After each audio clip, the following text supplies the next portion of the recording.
Hello, ladies and gentlemen. This is the Crownsmen Show. I'm one of your hosts, Jerrod Downey. Joining me is Roy Slack. He is a wonderful elderly man that does the show with us. It provides all sorts of wisdom, great jokes. You'll see some of those later on the show. We've got Rory Bamford. He needs no introduction, so I won't. And thank you both for joining. It's great to have you on. Let's talk some heavy industry. Rory, how are you? I'm great. Like I mentioned, my son just had a baby, so our fourth congratulations. We're back in production. Back in production. You can't use mining terms for babies, Roy. You gotta kind of. I'm a project guy. It's my daughter's done, but now my son and his wife are starting. So I really truly wondered if I would, when our daughter showed up, if I would go switch to thinking that like newborn babies were cute. I was talking about this off camera. I thought, why not get myself in trouble on camera? No, they're not that cute when they're first born. They're just not. Oh, you're still going with that angle? No comment. No, she came out screaming. She was all red, and I was like, give yourself a couple months. You'll be fine. What we talked about earlier, Rory, is it's very doubtful that either of our wives will watch this show. So I'm banking on it. I think Jerrod's taking. I don't think any of them are. I don't think all three will ever come close to watching this. Which isn't a bad thing. No, no, it's not. Rory, how are you doing? How are you? Well, I just want to comment, like, I don't know why you were both so early today for filming, but on time. But my goodness, the last 56 hours has been fun. But yeah, like you said, Jerrod, it's just, I'm really learning about heavy industry while bulldozing my own office right now, right, and studio. So it's really good. I'm because one of my topics is intrinsic value. I'm calculating what the intrinsic value is of my time, and it's not good. I don't know what that means, but I feel like we're going to leave. We're going to add we're going to learn. We're going to add a section to the show. We're bringing in cranky old men drinking beer. With some contract negotiations. We've got them mostly sorted out, Roy. I know it got pretty tense a few times between us while we were doing it, but we got it done. And so cranky old men drinking beer, you're actually going to be doing a review during this. So what we are going to be doing. We are, yes, that's right. So what do we got for beer to drink today? It's funny, just the fact that there's beer sitting, I feel that our energy is up. Which it's I insane. don't know if that says much about our character. It's what we call a 5% solution, Jerrod. Yeah, but it's not open yet. But it's excited. I can smell mine. I'll tell you is what we're going to be doing is trying out craft beer. Okay, so if you're looking for Molson's or Labatt's or something, we aren't going to go there. But we're trying out craft beer, and this particular one is a great example of craft beer. And you guys all have one. Yeah, I'm going to pour mine now, Sneaky actually. Weasel. Okay. It's by Balderdash Brewing out of Vancouver. Awesome name. And it's available across the country. And just a couple things it's a lager, nothing fancy about it. Perfect. We'll taste it. And JT, one of the guys on Cranky Old Men, he reviewed this. And he said, Sneaky Weasel is advertised as now 30% sneakier, which definitely caught my eye. I love that. This is a marketing, I love the craft brewers. They have fun with the names. They take latitude. And this is being sold across the country, and I believe it's selling well. And part of the reason is because we're going to find out if it's a good beer. But from a marketing perspective, they've done a few things here that just attract your attention when you're looking on the shelf. And so there's a little bit of everything going on in this beer. Let's talk about our heavy industry world tour brought to you by Savinaw Equipment. Find, market, and sell surplus and used equipment. We are heading to events across North America and Australia and filming episodes on location. Email us at info@crownsman.com to be part of Crownsman's Heavy Industry World Tour. Did you know cementitious binders can be responsible for up to 70% of the total GHG footprint of mine backfilling processes? Now you can replace up to 50% of the binder in your mine backfill operations with Graybond, Graymont's new low-carbon cementitious binder. This lime-based alternative binder maintains a 40 to 70% lower GHG footprint compared to typical cement and can adapt to varying mine conditions without compromising performance. Learn more about Graybond at graybond.com. In the demanding world of mining, safety and performance are paramount. Sophie is a comprehensive solution built for the unique needs of the mining industry. From the ground up, their technology helps everyone who works in, manages, and leads mining operations to create high-performance work environments and ensure they come home safely every day. Create the workplace everyone wants to be a part of. Choose Sophie. Visit sophie.com to learn more. Join us in the depths of the mining world, where global leaders and industry giants converge to shape the future of mining.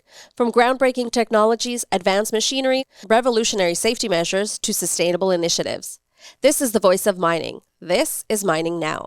Showcase your company to millions worldwide. Book your episode now. Visit crownsmen.com. It's it's pretty cool. So how is it going to work, Roy? We're going to try it now, but we're going to review it at the end of the show, right? So that we can be boring for like 20 minutes, and then people will stick around just to hear the beer, right? Did you guys get a de-alkalized version for me? Sorry, Josh? Sorry, I've been working on my tone. Sorry, Josh? Were you guys able to get a de-alkalized version for me? Like a version of Sneaky Weasel with no alcohol in it? You know, I'm going to put that over to Roy. Roy, did we get It's called Sucky Weasel. Were you able to get me one? It's a different brand, but... and I don't think we got it for you today. So just drink your water, Josh, and pretend. Yeah, sorry. Yeah, because I thought I was like kind of the fourth member of the gang, so I thought I could be like a part of it today. They're for sale. They're a business. This is a business. How much would you charge for a can if I were to like drink it with you? I'll think about it on the next episode. So thank you, Josh. Okay. Thank you for trying to butt into and Roy, our show. Just a shout out, just moving past that. Thank you. The Cranky Old Men. Can we try beer, this? It's a really great name, because when I was picking it up at one of our local establishments, and I was telling the lady, she was like, "Oh yeah, that's a great name for all the grumpy old men coming in here complaining about the beer prices. But this, pretty good bang for the buck." It was. I don't know what the price is. There's such a range of prices now, and. So what did you pay for it, Rory? Do you remember? It was on sale. I feel like it was like $13 for an 8-pack. Oh, now we got to do some math. And are you drinking a stubby or a pint? Just what's $3.55 in That's metric? A shorty. That's a shorty. Oh, it's stubby. Yeah. Now all I want to do is drink beer. Okay. Yeah. Gentlemen, we still got to focus on the topics at hand. They're very important. I don't know if this is a good idea anymore. Okay, so building. So my topic, it seems so ridiculous right now. Did we have other topics? Building a mission.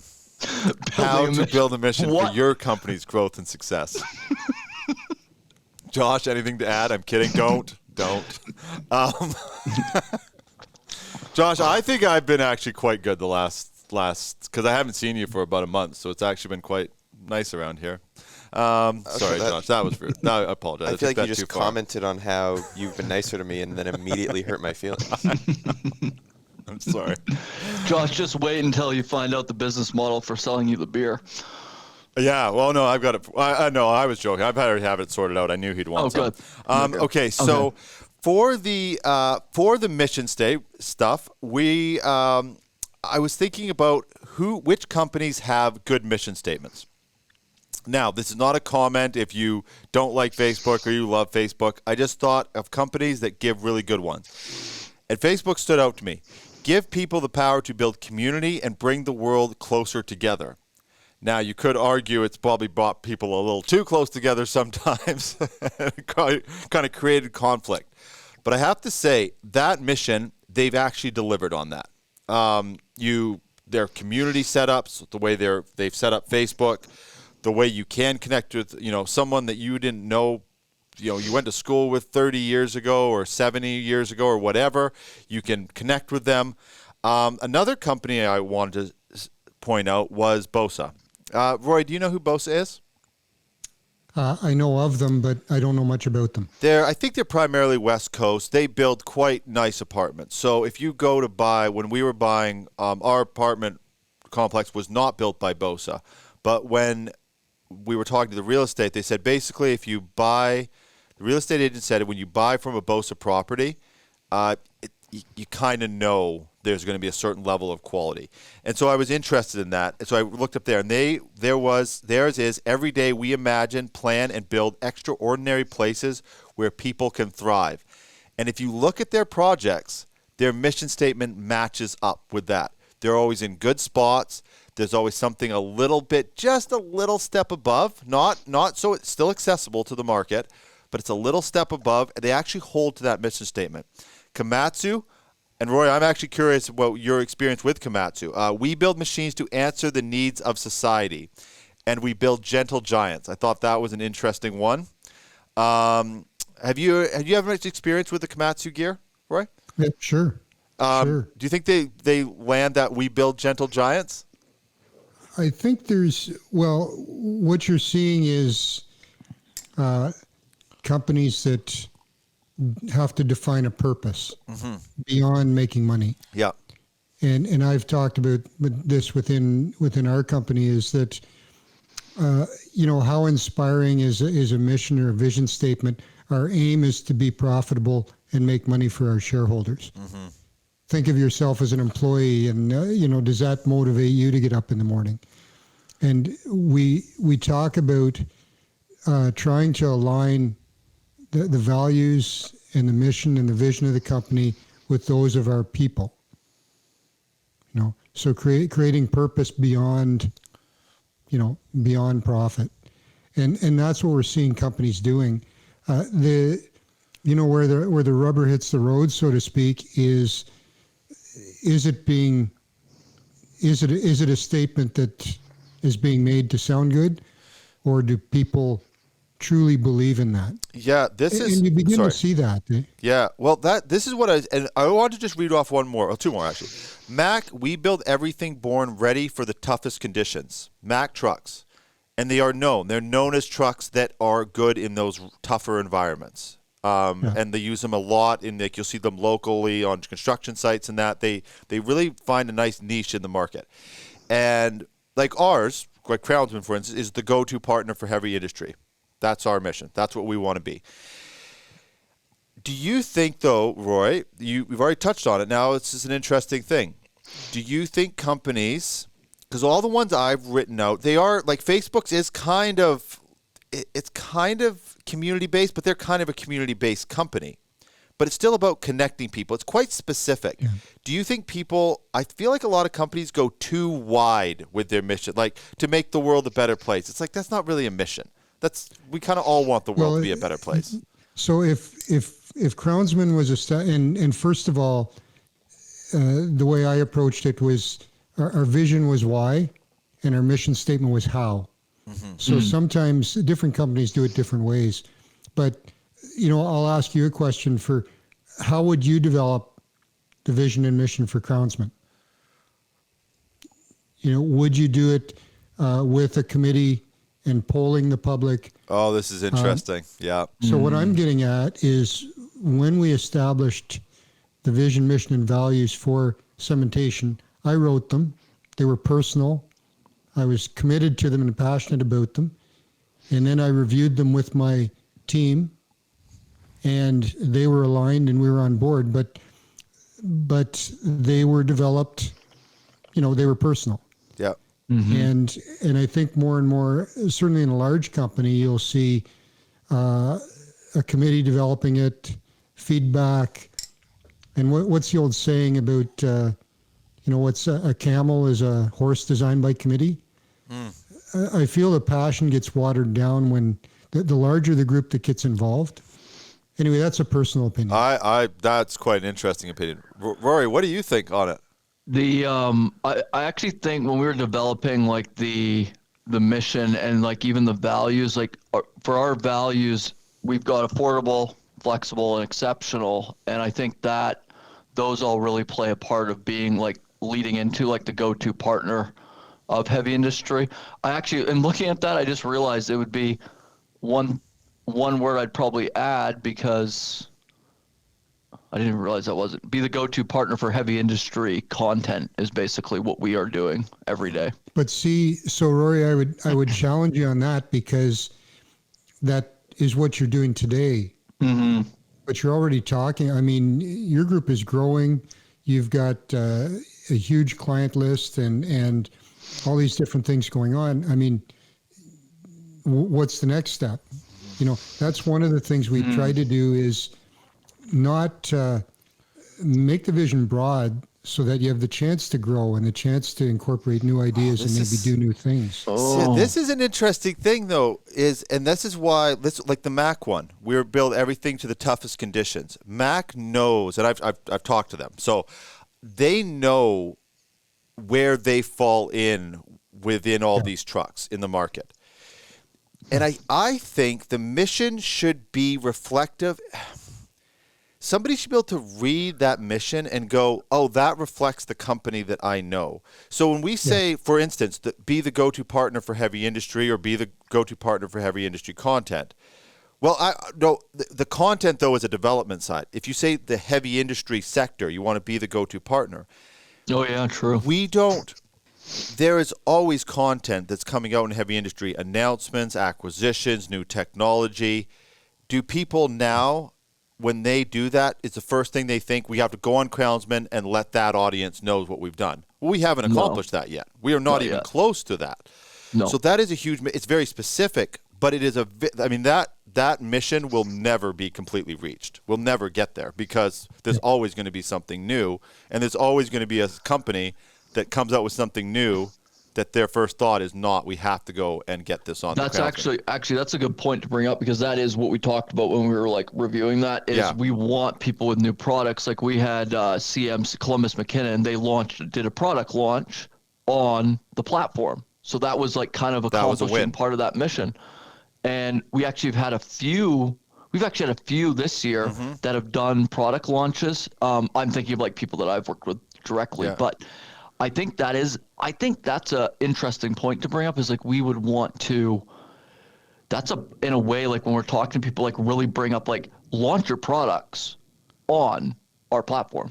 Yeah. They will reach or a huge audience. But it's sort of that, should your mission be a broad or a specific thing? When I see a company, so just my position on it is, when I see a company that's very specific, I go, I know what they're doing, I know where they're trying to get to.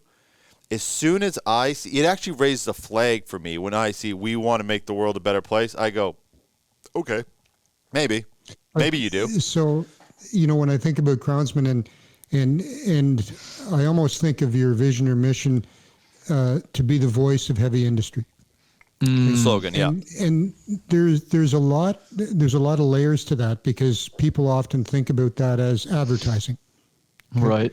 But you know, one of the things we want to do as a company is inspire our employees. So the shows that you're doing, employees are watching, right? It's not just about advertising to create sales.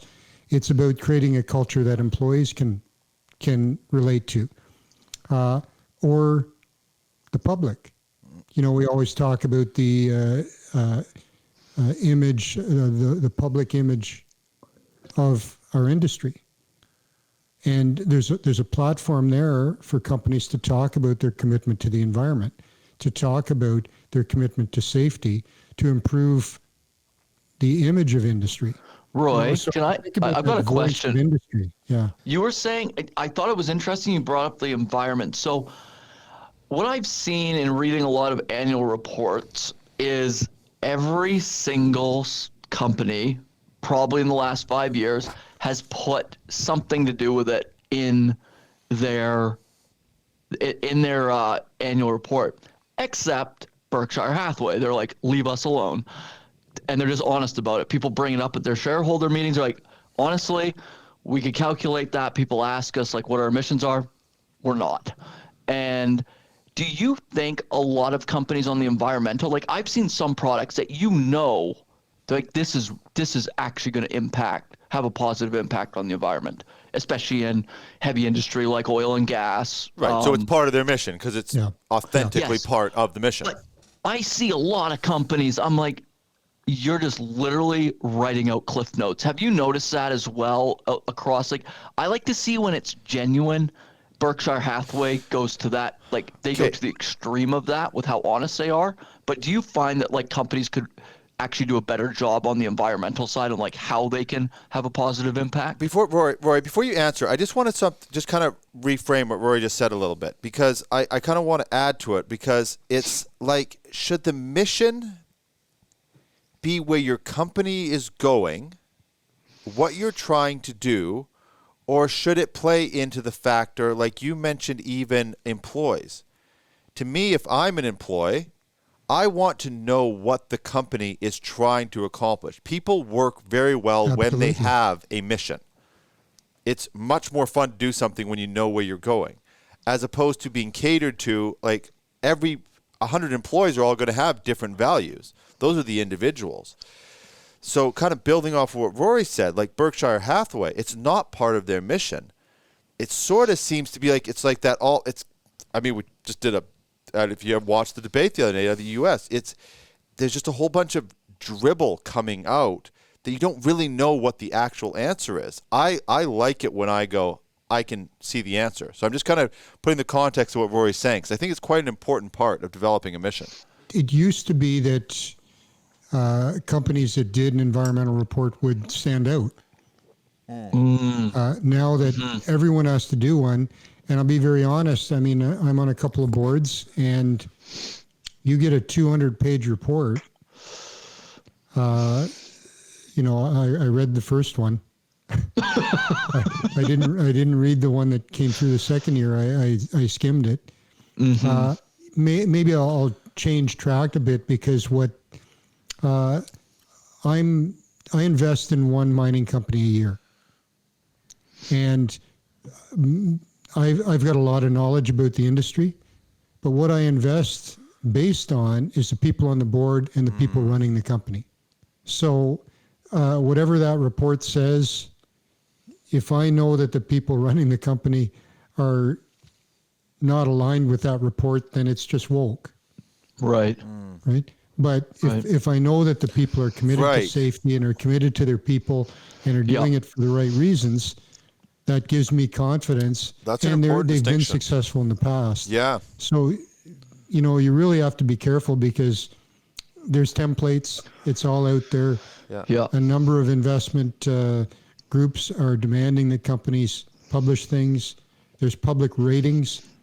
And you can be downgraded if you don't publish Morningstar does an it. ESG report. Yeah, Morningstar does, like they have, that's part of their segment. I honestly never ever look at it because I'm looking at the financials and seeing like how are the managers managing the capital, but they've put it into, I think they're like Morningstar is famous for their like 5-star ratings. I think they've actually like incorporated that as part of it.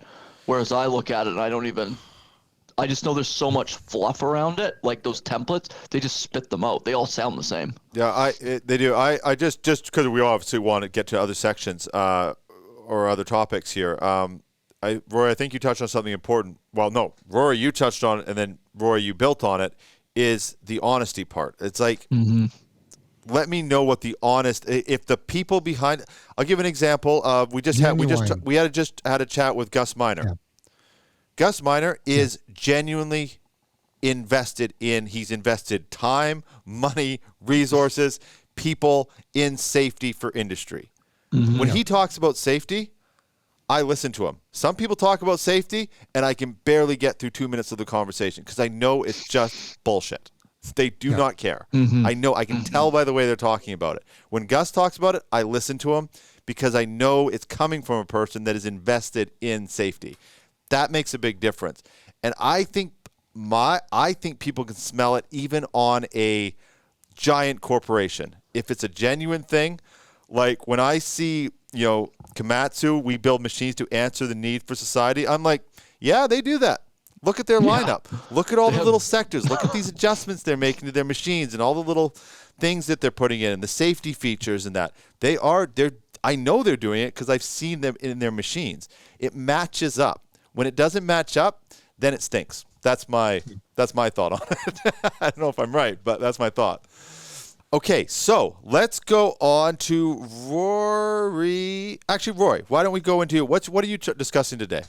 Well, I had a couple of topics there. I've been watching the news, and there's lots of talk in the mining industry about critical minerals, which of course isn't limited to the mining industry. It's every industry depends on them. And we're in a capitalist society where we buy what's cheapest, right? When it's a basic commodity. And so when you look at China, when you look at some of the African countries, and China has started to look at controlling the export of critical minerals for strategic purposes. And we have a problem here. We have a problem in North America because there's lots of talk in government to become self-sufficient. We do have mineral deposits, but they are not that economical compared to what we can buy overseas. So until that supply chain disappears, people are going to continue to buy the products that are cheapest. The real problem lies in that when it's time to develop a mine to get critical minerals to become self-sufficient, it takes a long time to build a mine. And we're not going to be able to react quickly enough. So there's every country has a critical mineral strategy, but we all know that lots of talk about strategy, but execution is the important part of any strategy. And I think we're struggling as a country, both Canada and the U.S. In terms of becoming self-sufficient. Sorry, Rory, go ahead. Do you have a question? I was gonna say, like, obviously like China has they're in a different situation. They've got like the control is all at the top, but they just don't have any. They are doing basically everything possible to keep spurring on their economy to get, like, their goal is to get into like that first class type development, like even like their GDP goals per capita. They want to get to that point. So I was actually reading a book, and I can't remember the author. It's called Collapse, and it was talking about like how societies like either like thrive based on their resources or they end up collapsing themselves because they diminish them too quickly. And China always is, of course, is the forefront because they learned, like with their critical minerals, especially like the forests, that they needed to like stop doing like mass timber harvesting, like certain things. They've gotten really good with that supply chain. So it seems like it's really going to be hard to compete with them. But obviously that in North America, we have some of the best mining companies and miners in the world. So you would think that we would be able to develop like an amazing supply chain. Do you see that too, Roy? Or what do you see like in a 50-year projection? Do you see any sort of, is there like where we would kind of compete with them again? I don't think it's even competing because it's gone beyond economics. When you talk about security of a nation, right? And that's what the U.S. is thinking. When you get into trade wars with someone and they've got I was going to say a trump card. That's a bad, Who's that? They've got an ace in their hand, which is, okay, you restrict this and we're going to restrict critical minerals, which you need for your cell phones and technology. I just want to say for you two and everybody watching, whoever the president is, even if it's whether it's, well, actually, no, I'm just going to say Kamala Harris, because you know what? We need both. We need everybody watching. We tried to run a campaign because we mentioned something political and we got dinged by YouTube. Jerrod got us flagged, Roy, is what happened. Yeah. Okay. Anyway, I was being totally apolitical. Yes. But the analogy I'll raise is the oil crisis. Yeah. And if anyone remembers the oil crisis and people were panicking, you have to line up to get gas. What happens if you can't get gas for your car? Was that in Canada too, Roy? Was that happening here? Yeah, I remember that gas prices rose, and whether it was real or whether it was, I don't know enough about the oil industry, but the analogy is oil is what the world runs on. Yeah. Do you focus on becoming self-sufficient? Actually, Roy, I walk to work. I just want to I walk to work, so Oh, wow. Yeah. sometimes. Sometimes. When I'm feeling extra spry. Sorry. Okay, well, oil is what everyone in the world runs on except Jerrod. Maybe Josh too. Josh seems to me to be. Josh a bike loves rider, oil, too. right, Josh? I think. Oh yeah, I think- I'm a big seed oils are fine, but I'm more of an olive oil man myself. Maybe like a garlic infused olive oil. Josh, I can't even. That was a great answer. Thank you so much. That was good. Thank you. Okay, well, forget about the oil analogy. That really did. I was surprised that that was actually Jerrod. I was gonna be talking about like the intrinsic value in like basically like the oil and gas sector, because a lot of people are now putting it as like it's going to end, and it's interesting. Anyway, it's a good segue potentially. Sorry, into Roy. I the completely intrinsic value. derailed your point. My apologies. Yeah. Do you remember And where you're you not were? gonna ride your bike to Vegas, I don't think so. Oh. We'll see. You're not fooling anyone. But sorry, Roy. I completely disrupted your point. My apologies. What was your point?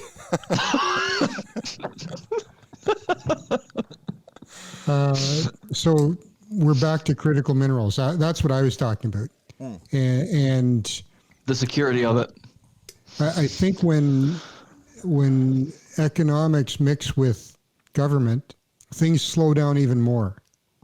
And unfortunately, I think that's what's happening in our attempts to develop self-sufficiency in critical minerals. I don't know if on the global stage you can compete without government. I think it depends on what the government's involvement is. If they're an accelerator or a bureaucratic bog that they're imposing on the industry. So I think government, though, has to play a pretty vital role. I don't think you'll ever get away from that now, just on the global stage. Countries like China have government-backed industry. You know, it's interesting because 15 or 20 years ago, people were talking about governments aren't going to play a role because these companies are multinational. And now economies are worldwide. And that has changed. It's changed. We've seen that change, and what people envisioned as global economies, not not influenced by jurisdiction. The opposite has happened. Yeah. And anyway, It's far beyond my. It's a whole. That's out. probably a whole series. But the other thing I was going to. That's what I was going to ask you though, Roy. Do you think though? There's the oil and gas sector. There's lots of sectors that this is applicable. But let's go. You know mine the best. So and Roy, your thoughts on it too. But Roy, in your experience, let's say the government tomorrow said, we're going to green light every mine. Basically, all you need is Indigenous, First Nations. They need to sign off. If you can get an agreement done with them, the mine gets built.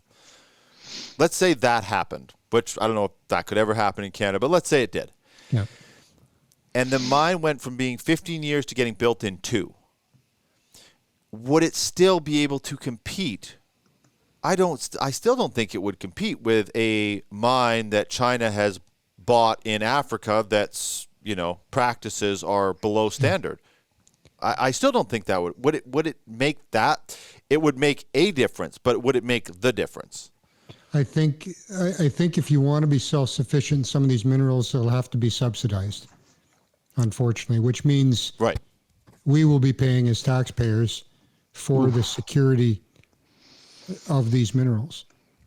That'd be like if the government. The short answer is no. No. I don't. So that'd be like the government building, like they ended up building the twinning of the pipeline, the Trans-Canada pipeline. The government had to take it over to get it done.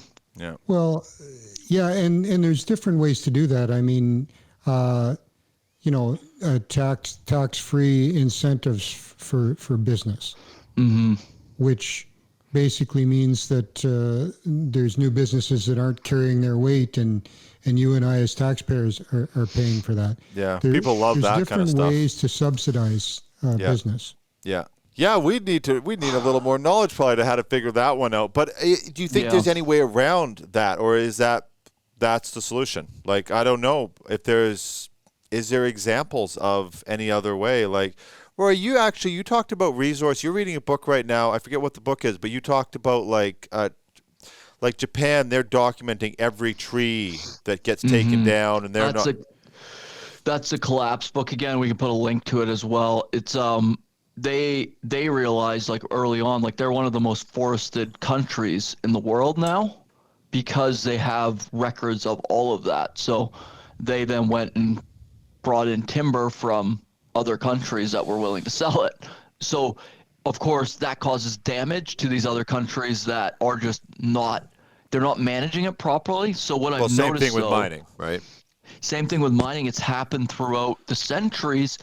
Is if you had everything running at the same standard, and I mean this is like, it's not realistic, but because there's always going to be corruption, there's always going to be certain countries that are just trying to make a quick buck, but the countries that manage properly, there will be buyers for that product still. Like we sell as Canada, we sell resources all over the world still, whether it's mining products, oil and gas. There's a huge demand for it, especially like even like liquefied natural gas now. That's even more and more coming online.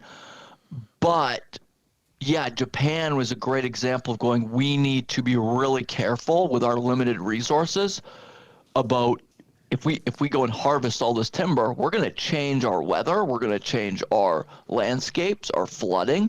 China had that problem with their yacht, I can't remember the river. They just did too much harvesting. It just happened in Italy a few years ago. Exactly. Well. Yeah, exactly. And then you get these massive floods, and they attribute it to climate change because it is. They've changed how that place functions by eliminating all that timber. I wonder if one problem we have over here is that we're almost a little bit. I'm curious what you guys think of this. Like almost a little bit too reactive. Like my fear with like the mining specifically is that the governments will react when it's almost too late. Like you're saying, Roy, like now there's a real problem. There's a real supply chain issue. There's some sort of economic collapse. There's a war, whatever it is. Now they just start green lighting everything, and then you end up doing all sorts of damage because you have to do it. Or let's say there's a really environmentally responsible government to the point where they're actually hurting the economy. So then you get another government that comes in that's, no, we're going to play the opposite now. They open the doors. And they open the doors and it turns into a disaster. You see that extreme as well. That's sort of, it seems like we just don't, like you were talking about Japan, Rory, it's like proactive. Like they're involved. They accept that government and industry are connected. They just are. Let's not pretend that they're not. They are in the U.S., they are in Canada, they are in Britain. That's just how it works. And rather than trying to almost do this optic where they're separate, they're not. They're really not.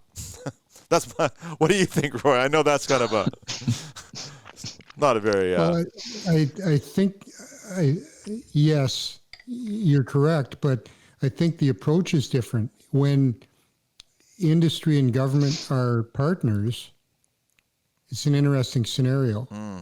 Okay, when they're working together, but they don't want to be. Right. Yeah. Which is what happens a lot of times. Or pretend not to be. I think that's worse. Countries. Yeah. Quite honestly, companies don't want government involvement. Right. As little regulation as possible. And we've seen horrific examples of how deregulation has hurt, communities or the environment or whatever. So there's got to be some working relationship there. Some countries, China's one example where the government's going to say this is how it's going to be done. Right. Codelco in Chile is a government-owned, one of the largest copper producers in the world. Government-owned, government-controlled. So different countries approach it different ways. the two have to work together somehow, and whether it's a partnership or whether it's a shotgun marriage, can make a big difference. I wish if we had known this would come up, it'd be interesting to have more case studies of this. I'm sure we'll be doing a lot more episodes, so it'd be interesting to see different examples of partnerships and different success or unsuccessful stories of it. Rory, let's talk some intrinsic value before we get into the beer review. I realize the problem is with drinking out of a clear glass, people can see how fast or slow you drink. You're just chugging it. You're on your second one too, so it's like you're just giving her. I wish. I probably jump into more intrinsic value later, but actually going into to touch on it a bit, just because with the intrinsic value, especially going into like oil and gas. In this case, I pulled up like some the last few years of Suncor, which is a big player here in Canada, of course, and it's an intrinsic value. If you're taking the example from Buffett, he will say it's what's the present value of all the cash flow the business can generate from now until Judgment Day. So obviously, as an investor, which is 2028 in my religion, by the way, just. No, I got to start making some plans then. What's the specific I can date, help though? you. Why didn't you share this with me earlier? Anyway, so up until 2028, we basically have to discount the 4 more years of cash flow to see how much money we can make before all-out destruction. It'll actually be a glorious day. Yeah. So anyway, besides Jerrod's religion, it's interesting because like Buffett looks at like say oil and gas. He's a big investor in Occidental Petroleum. I think I said that kind of right. But what's interesting is like a Suncor, you'll see, and I dropped it in there. So 21, 22, 23, their operating cash flow is like 11.7 billion, 15.6 billion, 12.3 billion.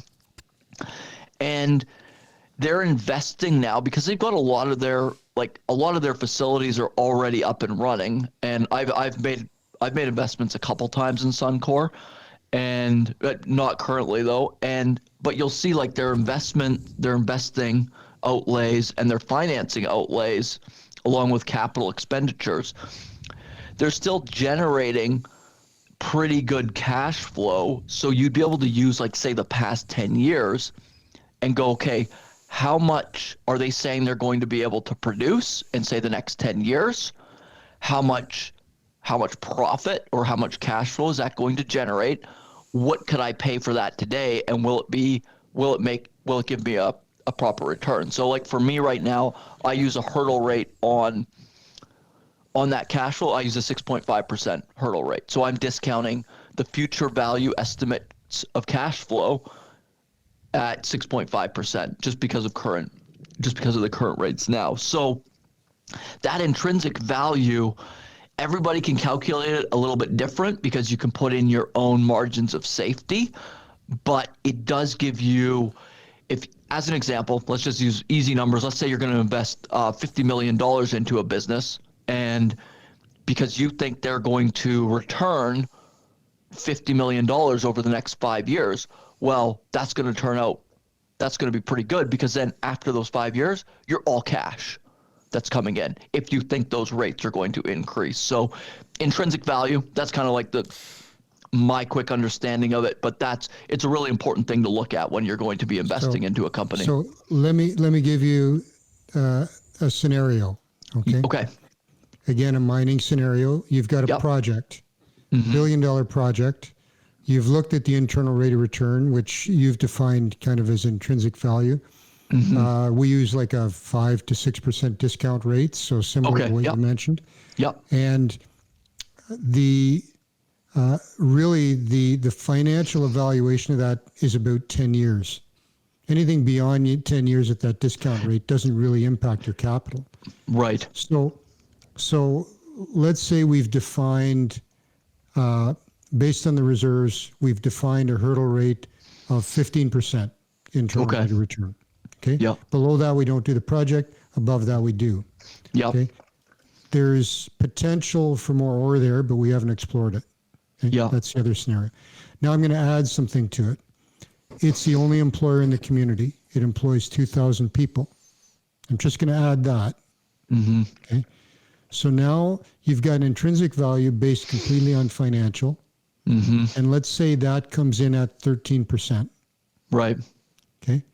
You've got potential that the mine will go for 30 years, but the internal rate of return zeroes out after 10. Yeah. Right. Okay. You've got the potential to create a community and employment for 2,000 people locally. Without that mine, the town basically dies. Yeah. Okay. So now you make a decision. What do you decide as a company? Are you going to be a good company? Are you going to On be a that great one. company?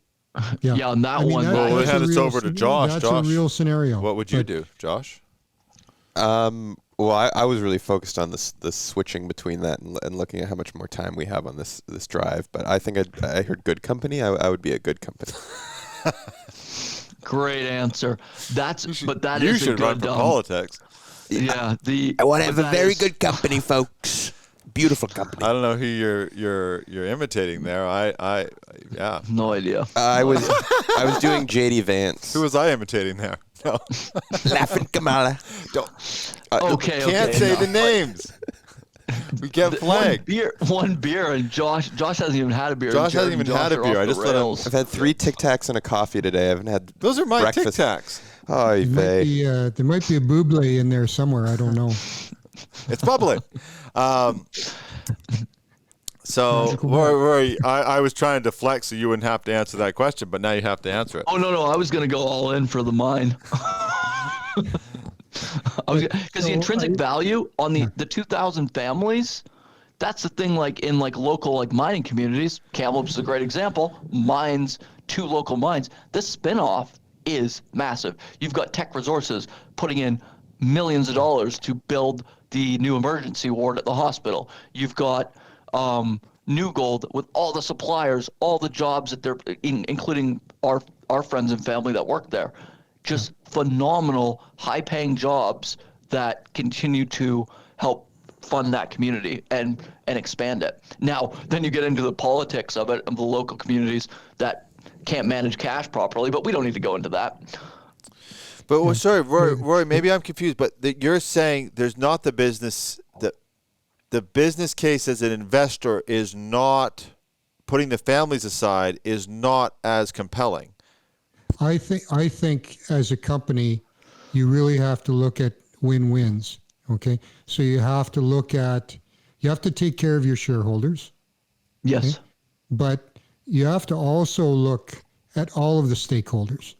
And the stakeholders include your employees, they include your suppliers, they include the local community, the hospital that's there that you donate to each year. There's all kinds of groups that benefit from your existence. And the evaluation based on a financial only intrinsic value can make a huge negative impact.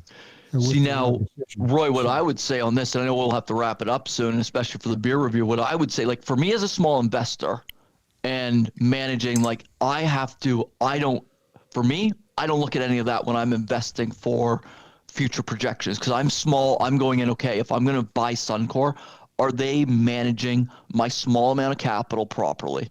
But the mines, if they're getting a 13% rate of return, and there's potential to increase that, I mean, in my mind, if you're spending $1 billion, it's kind of a no-brainer, because you've got so much opportunity to expand. So I think they do have to weigh both scenarios, because they know when they bring those jobs into the community, they're going to have a big impact on those people, and it's going to be mostly positive. And then there's going to be all the spin-off that's created as well, like I said, the hospitals and all that. So I think my point is, and it's been a pet peeve of mine that we evaluate projects based on internal rate of return or net present value or one of these financial factors. And there's so many more things at play. And those factors, when you run the numbers, they don't look at, the payback period if it's greater than 10 years, it doesn't make sense from an internal rate of return perspective. But you can have a mine that's 40, 50 years operating with great cash flow over that period. So there's different ways of evaluating. Oh, because you're saying, right, because you're too. saying if you could look beyond the 10 years, it would have a good business. Right, I sort of missed that point. I missed that too. Because you're saying beyond that 10 years, there is the value there. Right. Yeah. Sorry, you said it, but I just missed it within the conversation. Yeah. Right. But I also wanted to make the point about all of the other things that are involved. And companies, if a company is just looking at what maximizing return for shareholders, and here's the, I won't say sad part because I'm assuming, but if you've got a company that's based in another country, and they're looking at a mine in Canada, are they evaluating based on all those scenarios, or are they just evaluating based on pure profit? I always think, go Canada, go. I would love to see more large Canadian companies and our resources held by Canadian companies. As soon as we lose that control, the community part of the evaluation begins to fade. Yeah. Well, I think Canada, though, where we need to be a better job of competing, though, is where we've turned into a little bit, I think, on the global stage, is we're a safe market, but we're not an accelerated market, as in where the project won't happen. So if you could make it happen, great market. It's safe. You might make a little less, but it's a good place to do business. But now the thought that the project will even happen is almost not even worth looking at. Yeah. That's unfortunately where we're. Hopefully that. Anyway, I wanted to add layers onto Rory's initial review of intrinsic value, and maybe there's another word for those different layers, but we've got to look at all of them. Yeah. Just to wrap up, I'd really love to get into. I'd love to get into another beer, but that probably shouldn't happen. So that's the 10% solution. Let's that's a 10% solution. Let's give it a review, Roy. Can I actually go first? Just quickly, this is my non-ability to review beer at all. I liked it, but I found it had a little bit of an aftertaste to it. It's nice to initially, but I found it sort of lingered in not a nice way. That's my only comment. Nice drink, but you have to drink more of them so you don't notice the aftertaste. I feel pretty sneaky after drinking it, and I would disagree with Jerrod, actually. I thought it was delightful, and I like the name, I like the Weasel, and hold on, let me check for the aftertaste.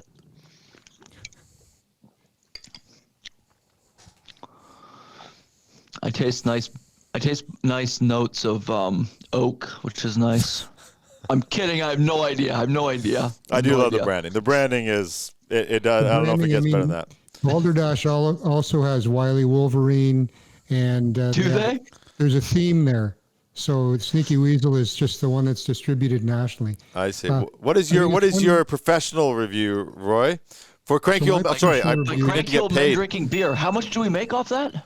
Oh, there's been some conflict, but it's quite a bit. Nice. Awesome. We're going to start having a counter, right, Jerrod? We got to keep track of this. Yeah, Cranky Old Men Drinking Beer. Yeah. Nice. I'm keeping track. 3 times. Yeah. Thank you. Go ahead, Roy. So what I like about this is what I like about craft beers. It's a little bit different. So your traditional lager would be the malt with a little bit of sweet in it and fairly smooth. And this is the malt, but it has a bit of a fruit in it, or like a little bit of citrus or something. So it's a little bit different, and it does have an aftertaste, but it's not bitter. I find it easy drinking. I'd say it's a good beer. It's I think on Cranky Old Men Drinking Beer it rated 14 or 15 out of 20. So somewhere between good and great. That's pretty good. I'd put it in that 13, 14, 12 category. Yeah, for sure. I think we had 14, 2 12. reviews. I remember reviewing it on the website, and JT reviewed it as well. So, what did he rate it at? Do you remember? I think I actually brought up his because I was trying to remember, and yeah, he put it in at 14. 14. Yeah, I think Oh. that would be closer to where I would land on this with my expert opinion. Roy, have you ever done like the 8 beer rating? So drink 8 and then rate at the end. No, you know what, Rory? I'm a flight risk. Yeah, I don't go there. I'm a one and done. Yeah, me too. That's pretty cool. Fun. Woo woo. That's really good. Thanks for reviewing that. And everybody check out Cranky Old Men Drinking Beer Cha-ching. 5 times. Yeah. And I didn't get to have the beer per se, but Gowdy did let me get a little bit of water from the hose out back. Yeah, no. And I do know what you guys mean about the aftertaste. It was kind of like a tinny, leady. So yeah, not for. Josh, I would it's give a it. great time to jump in as we're buttoning up the show and a sign It off. was like an 11.5, I'd say. I do like that flavored water out of a hose. Yeah. Did you actually put it into a glass, Josh, or did you drink it straight out of the hose? Right out of the hose because I wanted it to be as authentic as possible. Yeah, that's a construction site hose. Oh yeah, that makes a little more sense. Yeah. Yeah, Probably not. Black water sewer. Don't ever drink out of that. It definitely wasn't clear. No, I think that was a siphon. it was. Okay. Should I see They're someone pumping or like out, a doctor? They're or- pumping out the water from a development by Bosa. Okay. I'm kidding, Bosa. Don't sue me. That's not on. We're not getting paid for saying that. But Bosa Right Foods after, does have a right really after- good balsamic Is vinaigrette Bosa production. Foods and Bosa, I think they're the same. I think it's the same family. Same family. Being a little Bosa Foods does all the food distribution for the Global Restaurant Group. Up until recently, because there was a divorce involved. Oh, come on. We're not getting into politics. It's not. It's not politics. It's just. I forgot the soap operas. We don't need soap operas on the show. Politics of love. The politics of love. Okay, we got to wrap it up. Stay tuned for the next episode on Cranky Old Men Drinking Beer and the Crownsmen Show, Politics of Love. Thank you, everybody. We'll see you on the next episode.